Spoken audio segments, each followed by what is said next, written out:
नमस्कार मेरे प्यारे दोस्तों। आज का ये वीडियो मैंने पर्दा प्रथा के ऊपर बनाया है। पर्दा प्रथा हमारी संस्कृति है। क्यों नहीं भैया, हमारी संस्कृति है। सैकड़ों वर्षों से हम पर्दा प्रथा करते आए हैं। हमारी परदादी ने पर्दा करा, हमारी दादी ने पर्दा करा, हमारी माता जी ने पर्दा करा। तो भाई पर्दा प्रथा तो हमारी संस्कृति है ही। सैकड़ों लोग यही मानते हैं कि पर्दा प्रथा हमारी संस्कृति का एक हिस्सा है। और हो भी क्यों ना, क्योंकि अगर कोई चीज कई सौ साल तक लगातार लगातार लगातार अगर रिपीट करी जाती है तो वो कहीं ना कहीं एक संस्कृति का हिस्सा लगने लगती है।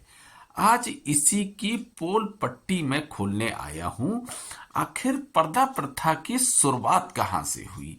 आखिर क्यों हमारी संस्कृति पर्दा प्रथा बन गई? क्या हमारे धार्मिक ग्रंथों में पर्दा प्रथा की कहीं पे जिक्र है? क्या हमारे देवी देवता पर्दा करते थे? अगर करते थे तो हमने उनकी मूरत कैसे देखी है? हमने उनकी सुंदरता का वर्णन कैसे सुना है? हम जितने भी मंदिर में जाते हैं कहीं पे हमें देवी देवता पर्दा तो करे हुए नहीं दिखते हैं, या घूंघट करे हुए तो नहीं दिखते हैं, पूरे दिखते हैं। इस पर्दा प्रथा की आखिर कहां से शुरुआत हुई और ये क्यों शुरुआत हुई, मैं आपको ये बताना चाहता हूं।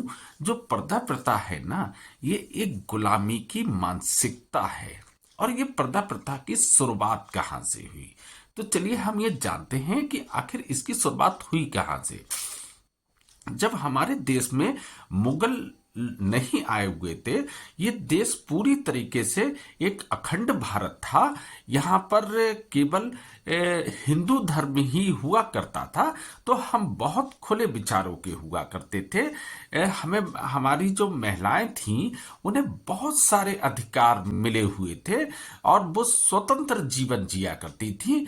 जिस तरीके के कार्य एक पुरुष किया करते थे उसी तरीके के कार्य एक महिला भी करा करती थी। अगर पुरुष तलवार चलाना जानते थे तो महिलाएं भी तलवार चलाना जानती थीं। अगर पुरुष व्यापार करते थे तो महिलाएं भी व्यापार करा करती थी, यानी पुरुषों का कंधे से कंधा मिलाकर उनका साथ दिया करती थी। लेकिन जब हमारे देश में मुगल आक्रांता आए, कर युद्ध भी हुआ, लेकिन किसी कारणवश हम एक नहीं हो पाए। हम छोटे छोटे राज्यों में बंट गए और एक दूसरे का हमने साथ नहीं दिया। इस कारण हमारे भारतवर्ष पर पूरी तरीके से मुगलों का शासन हो गया। जब मुगलों का शासन हो गया तो हम उनसे हार चुके थे। उन्होंने हमारी जो महिलाएं हैं उन पर अत्याचार करना शुरू कर दिया, क्योंकि अगर किसी का भी स्वाभिमान पूरी तरीके से तोड़ना है तो उनकी महिलाओं पर अपना अधिकार जमा लो या बलपूर्वक उनकी महिलाओं को उठा लो, ताकि उनका स्वाभिमान जिंदा रह ही ना सके। इस कारण मुगलों ने जब हमारे ऊपर पूरी तरीके से कब्जा कर लिया था तो वो हमारे घर की बहू बेटियों को उठाने लगे। वो ये देखने लगे कि यहाँ पर ये बहू या बेटी बहुत सुंदर है। वो सुंदरता के आधार पर उसे उठा के ले जाते थे और जबरदस्ती उसे अपनी दासी या भोग विलासिता की वस्तु बनाकर रख देते थे। हम उनका ज्यादा विरोध भी नहीं कर सकते थे, क्योंकि अब हम कमजोर हो चुके थे, हम उनसे हार चुके थे। तो जब आप हार चुके थे तो अपनी बहू बेटियों की कैसे रक्षा करें? कहीं जाने का आपके पास कोई जरिया नहीं था, तो आपने किसी कारणवश बहुत मजबूरी में आकर अपनी बहू बेटियों को घर में कैद करना शुरू कर दिया। या घर से जब बाहर भी निकालते थे तो उन्हें पूरी तरीके से पर्दे में करके, ताकि ये किसी की नजर में ना आ सके कि अब इनकी बेटी कितनी बड़ी हो चुकी है या इस घर की बहू अब कितनी सुंदर है। इस तरीके से उन्होंने पूरा उन्हें छुपा लिया और इस तरीके से काफी हद तक उन्होंने अपनी बहू बेटियों की रक्षा भी कर रही थी, क्योंकि अब मुगलों की नजर में ना आए इस चक्कर में वो ये पर्दा प्रथा को उन्हें अपनाना पड़ा था बहुत मजबूरी में। और क्योंकि मुगलों का शासन हमारे देश बहुत लंबे समय तक चला, तो इस कारण ये पर्दा प्रथा भी बहुत लंबे समय जारी रखना पड़ी, क्योंकि इन आक्रांताओं की निगाह हमारी बहू बेटी पे ना पड़े, जिस कारण हम उसे किसी भी तरीके से सुरक्षा प्रदान कर सकें।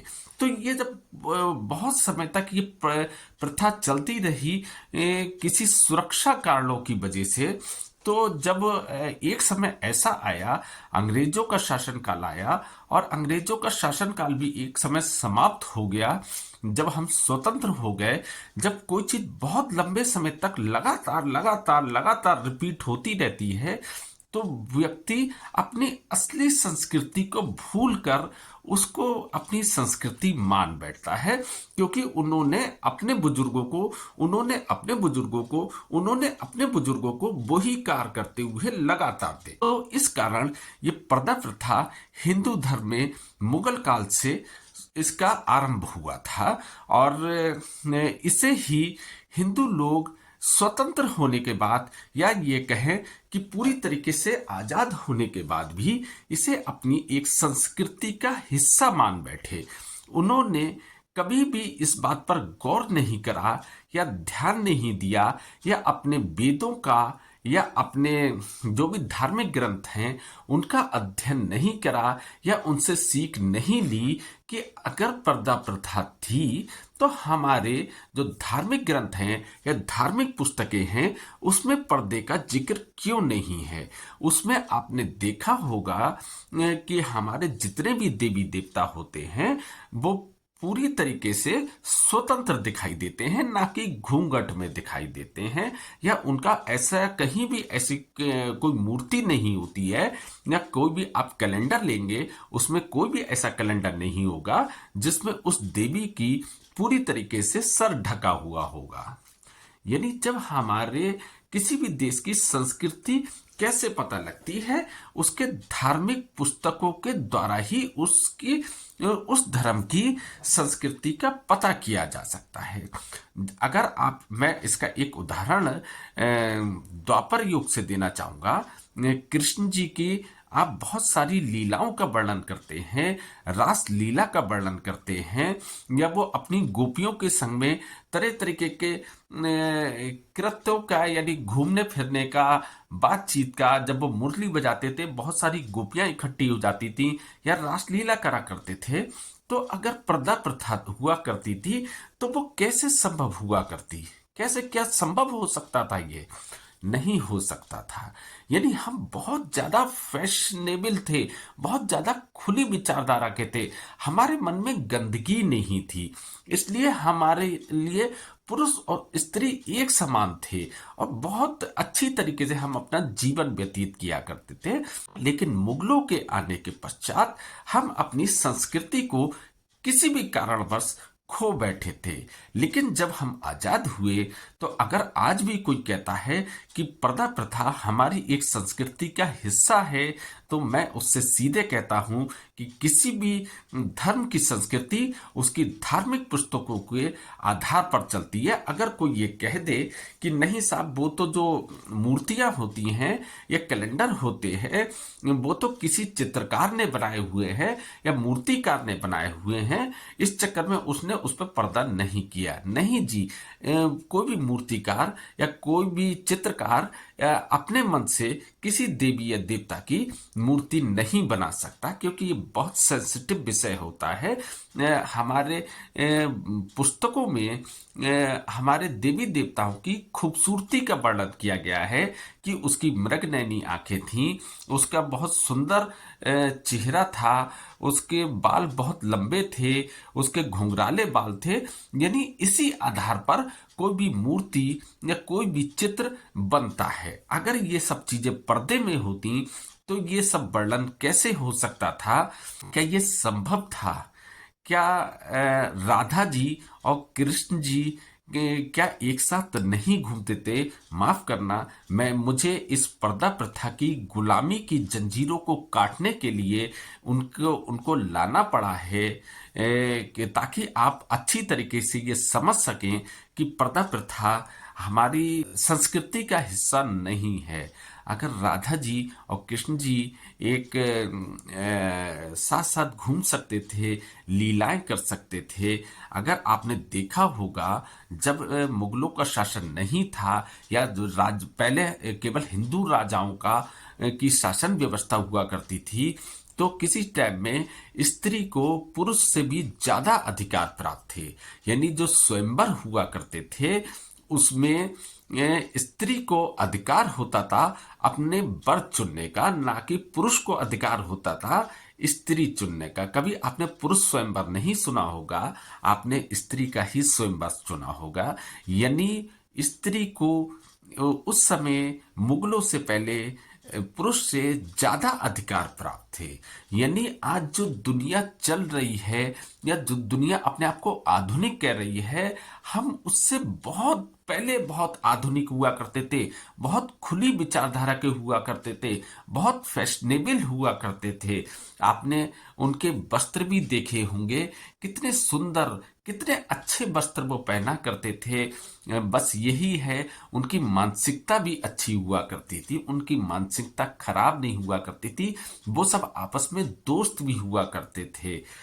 सब आपस में शादी होने से पहले भी खेला कूदा करते थे। कोई लड़के या लड़की का कोई भेदभाव नहीं हुआ करता था। जितना पुरुषों का अधिकार हुआ करता था, उतना ही महिलाओं को भी अधिकार हुआ करता था। यानी पर्दा प्रथा जो है, बहुत सारे लोग, बहुत सारे बुजुर्ग ये कहते हैं कि नहीं, ये हमारी संस्कृति का हिस्सा है। तो नहीं जी, ये आपकी संस्कृति का हिस्सा नहीं है।